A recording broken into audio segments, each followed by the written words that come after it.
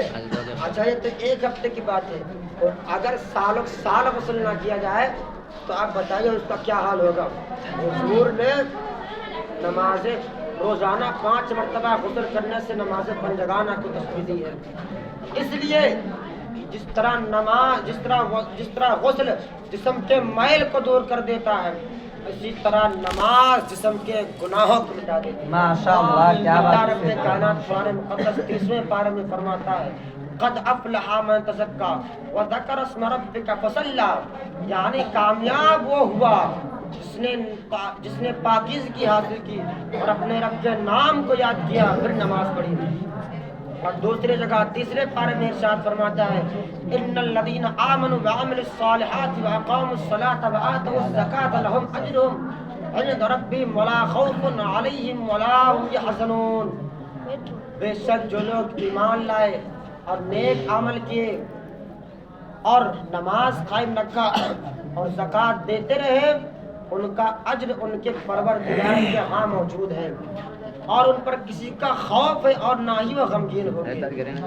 حضرات، قرآن ہمیں جہاں فلاح بہبودی کی رہنمائی کر رہا ہے، حدیث رسول کامیابی کی منزل بتا رہی ہے، تو قرآن دولت ایمان کا درس دے رہا ہے، تو حدیث رسول کمال ایمان کی دلیل دے رہی ہے۔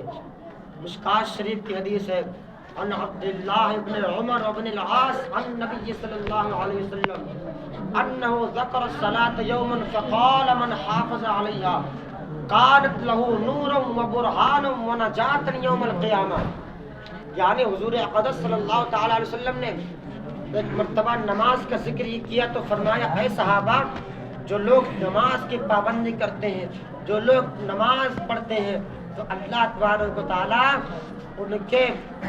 نماز ان کے لیے نور کا سبب ہوگی اور کمال ایمان کی دلیل ہوگی اور قیامت کے روز بخشش کا ذریعہ ہوگی۔ اب میرا آپ سے ایک سوال ہے، بتاؤ قبر میں اندھیرا ہے کہ نہیں ہے؟ کس کے قبر میں اندھیرا ہے؟ قبر میں اندھیرا ہے، قبر میں تنگی ہے، قبر میں سانپ بچھو ہے۔ تو میرے عزیزوں، قبر میں اندھیرا ہے تو کیوں نہ ہم نماز کی روشنی ساتھ لے کے چلیں؟ قبر میں تنگی ہے تو کیوں نہ ہم عمل خیر ساتھ لے کے چلیں؟ قبر میں بے چینیاں ہیں تو کیوں نہ تلاوت قرآن ساتھ لے کے چلیں؟ حضرات، آج جس دور میں ہم لوگ جی رہے ہیں، جس دور سے گزر رہے ہیں، یہ بڑا ہی پرفتن، بڑا ہی پرآشوب دور ہے۔ لوگ اخروی زندگی کو سنوارنے کے بجائے دنیاوی زندگی کو سنوارنے میں لگے ہیں۔ لوگ ایک دوسرے پر سبقت لے جانے کی کوشش میں لگے ہیں۔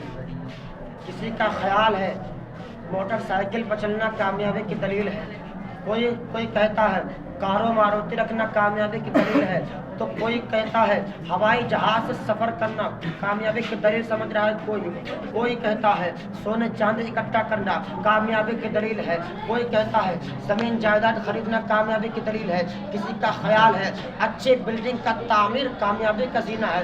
مگر میرے دوستو، میں آپ کو بتانا چاہتا ہوں یہ مذکورہ چیزیں کبھی بھی کامیابی کی دلیل نہیں بن سکتی، بلکہ جھوپڑی میں رہ کر خدا کو یاد کرنے والا کامیاب ہے، پیارے آقا کی پیاری پیاری سنتوں پر عمل کرنے والا کامیاب ہے، اپنے گناہوں کو یاد کر کے آنسو بہانے والا کامیاب ہے، خوف خدا سے لرز کر توبہ کرنے والا کامیاب ہے۔ آپ اذان سنتے ہی فوراً مسجد میں آنا کامیابی ہے، اور جماعت کا اہتمام کرنا کامیابی ہے، بغض و حسد سے دل کو پاک رکھنا یہ کامیابی ہے، مفلسوں اور ناداروں کو کھانا کھلانا کامیابی ہے، غریبوں کی مدد کرنا کامیابی ہے۔ اب توجہ کرنا، اگر بڑے بڑے محلات میں رہنا کامیابی کی دلیل ہوتی تو فرعون سب سے بڑا کامیاب ہوتا، اگر بادشاہی کامیابی کی دلیل ہوتی تو نمرود سب سے بڑا کامیاب ہوتا، اگر سونے چاندی جمع کرنا کامیابی ہوتی تو قارون سب سے بڑا کامیاب ہوتا، اگر نرم بستروں پر سونا کامیابی کی دلیل ہوتی تو امیہ ابن خلف سب سے بڑا کامیاب ہوتا، اگر غرور و گھمنڈ کے طور پر کوئی کامیاب ہو سکتا تھا تو ابو جہل سے بڑا مغرور و متکبر دنیا میں کون تھا؟ مگر خدا گواہ ہے، جن لوگوں کا مگر خدا گواہ ہے ان لوگوں مگر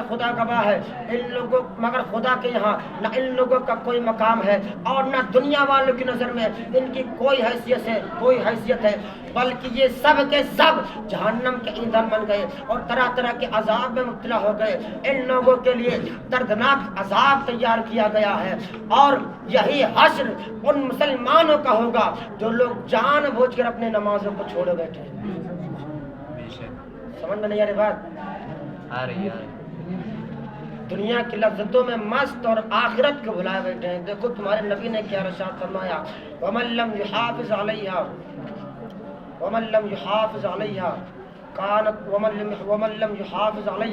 لَمْ تَكُن لَّهُ نُورٌ وَلَا بُرْهَانٌ وَلَا نَجَاةٌ فَكَانَ يَوْمَ الْقِيَامَةِ مَعَ قَارُونَ وَفِرْعَوْنَ وَهَامَانَ وَأُبِيَّ بْنِ خَلَف۔ یعنی حضور اقدس صلی اللہ تعالیٰ علیہ وسلم نے ارشاد فرمایا کہ جو لوگ نماز نہیں پڑھتے، جو لوگ نماز کی پابندی نہیں کرتے، توجہ سے سننا میری بات کو، نہ تو ان کے لیے نور ہوگا اور نہ ہی برہان اور نہ قیامت کے روز بخشش کا ذریعہ۔ اور قیامت کے روز وہ لوگ قارون، فرعون، حامان اور امیہ اور ابی ابن خلف کے ہمراہ ہوں گے، ان کے ساتھ اٹھائے جائیں گے۔ اللہ رب کائنات ارشاد فرماتا فویل للمصلین الذین هم عن صلاتهم ساہون، ہلاکت ہے ان نمازیوں کے لیے جو لوگ جان بوجھ کر اپنی نمازوں کو چھوڑے بیٹھے ہیں۔ اور دوسری جگہ ارشاد فرماتا ہے کہ جب جنتی جنت میں اور دوزخی دوزخ میں جائیں گے تو جنتی جہنمیوں سے پوچھیں گے مَا سَلَكَكُمْ فِي سَقَرَ، اے جہنمیوں تمہیں کون سی چیز جہنم میں لے آئی؟ تو جہنمی جواب دیں گے قالوا لم نکن من المصلین، ہم لوگ دنیا میں رہ کر نماز نہیں پڑھتے تھے۔ اللہ اکبر، نماز نہ پڑھنا کتنا بڑا گناہ ہے، اسی سے آپ اندازہ لگائیے۔ اور اللہ تبارک و تعالیٰ سورہ مریم میں ارشاد فرماتا ہے اضاعوا الصلاۃ واتبعوا الشہوات فسوف یلقون غیا، جنہوں نے اپنے نماز کو ضائع کیا اور نفسانی خواہشات کے پیچھے پڑ گئے، عنقریب وہ لوگ غی میں ڈالے جائیں گے۔ اگر آپ لوگ چاہتے ہو کہ ہمارا حشر اچھے لوگوں کے ساتھ تو نماز پڑھو، اور آپ لوگ چاہتے ہو کہ ہمارا حشر قارون، فرعون، حامان ان سب کے ساتھ ہو تو نماز نہ پڑھو۔ اب آئیے حضرت علی شیر خدا حیدر کرار رضی اللہ تعالیٰ عنہ سے روایت ہے کہ حضور نے، حیدر علی خود فرماتے ہیں کہ حضور نے مجھے تین باتوں کی نصیحت کی، اے علی 3 کاموں میں جلدی کیا کرو۔ میں نے حضور سے پوچھا حضور بتائیے، تو حضور نے فرمایا نماز کو ادا کرنے میں جلدی کیا کرو جبکہ اس کا وقت ہو جائے، اور جنازہ دفن کرنے میں جبکہ وہ تیار ہو جائے، اور تیسرے نمبر پہ فرمایا بیوہ کے نکاح میں جبکہ اس کا کفو مل جائے۔ لیکن آج تو ہم نفس امارہ کے سے غلام ہو گئے کہ وقت پر نماز پڑھنا تو دور کی بات ہے، ہمارے ذہن میں نماز کا خیال تک بھی نہیں آتا کہ نماز ہم پر فرض بھی ہے، اس کی ادائیگی ہم پر ضروری ہے۔ اور کچھ بے حس تو آپ کو ایسے بھی مل جائیں گے جو نماز پنجگانہ کیا پڑھیں گے، جمعہ تک کے لیے بھی مسجد میں حاضر نہیں ہوتے، اور کچھ لوگ تو ایسے بھی ملیں گے جو جمعہ عیدین کے لیے بھی نہیں آتے۔ اللہ تبارک تعالیٰ ایسے لوگوں کو ہدایت نصیب فرمائے، حدیث مصطفیٰ کے مطابق عمل کرنے کی توفیق عطا فرمائے۔ جو لوگ نماز نہیں پڑھتے وہ قبر میں اپنے نبی کو کیا منہ دکھائیں گے؟ جو لوگ نماز میں سستی اور کاہلی کرتے ہیں وہ لوگ میدان حشر میں اپنے رب کو کیا منہ دکھائیں گے؟ اسی نبی کا ارشاد ہے ان اول ما یحاسب به العبد یوم القیامۃ الصلاۃ، یعنی بروز قیامت بندے کا حساب نماز سے شروع ہوگا۔ اسی کی ترجمانی حضرت شیخ سعدی شیرازی علیہ الرحمہ فرماتے ہیں روز محشر کی جا گداز بود، اولی فرش سے نماز بود۔ حضرات گرامی، اللہ تبارک و تعالیٰ نے ہمیں عقل و دولت عطا کیا ہے اور ہر طرح کی فہم و فراست سے نوازا، جس کی روشنی میں ہم سعادت و کامیابی کی منزلوں کا انتخاب کر سکتے ہیں۔ لیکن آج ہم ہدایت کے نور کو چھوڑ کر جہالت کے اندھیرے میں رہنا زیادہ پسند کرتے ہیں. اسی کو طریقہ مصطفیٰ کو چھوڑ کر طبیعت کے پیچھے بھاگ رہے ہیں. اسی کو تو شاعر نے یوں کہا تھا، طریقہ مصطفیٰ کو چھوڑنا ہے وجہ بربادی. اسی سے قوم دنیا میں ہوئی بے اقتدا اپنی، اور ہمیں تو کرنی ہے شہنشاہ بطحا کی رضا جوئی، کہ وہ اپنے ہو گئے تو رحمت پروردگار اپنی. اب نماز کے تعلق سے ایک اور حدیث سماعت کر لیں. بخاری شریف کی حدیث ہے. میں نصیحت نہیں کرتا ہے.